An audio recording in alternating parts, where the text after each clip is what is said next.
আসসালামু আলাইকুম, সবাই কেমন আছেন? আশা করি ভালো আছেন। আমিও ভালো আছি আলহামদুলিল্লাহ। তো বিকেলবেলা চলে আসলাম বারান্দার গাছগুলো দেখাবো বলে।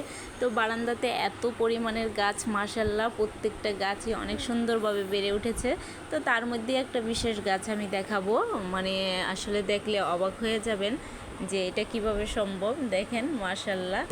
আর মানুষ চাইলেই যে অসম্ভবকে সম্ভব করতে পারে সেটাও কিন্তু একটা বুঝার বিষয়। দেখেন মার্শাল্লাহ কতগুলো ক্যাপসিকাম ধরছে, আর ক্যাপসিকামগুলোও কিন্তু অনেক সুন্দরভাবে বেড়ে উঠতেছে। আর এখানে গাছগুলো দেখেন কত সতেজ সুন্দরভাবে বেড়ে উঠতেছে। তো প্রত্যেকটা গাছই কিন্তু সুন্দরভাবে মানে রাখা আছে আর ভালো লাগতেছে। আসলে যত্নের কাছেই সব কিছু, সেটাই বোঝা যায়।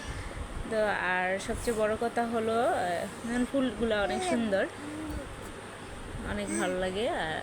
আর সবচেয়ে বড় কথা হলো দেখেন এখানে বোতলগুলো 7 আপ, কোক, এগুলা দিয়েও কিন্তু মানে ফেলে দেওয়া জিনিস দিয়েও কিন্তু অনেক সময় কাজে লাগানো যায় বা কাজ করা যায়, সেটাই বোঝা যাচ্ছে।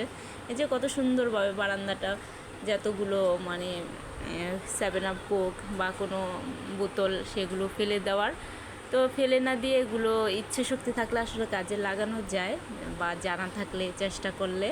তো ঠিক সেম বারান্দাটা এখানে এই যতগুলো গাছ লাগানো আছে প্রত্যেকটা গাছের মধ্যেই কিন্তু বোতল, 7 আপের জিনিস কিংবা কোনো কিছুর বোতল দিয়েই কিন্তু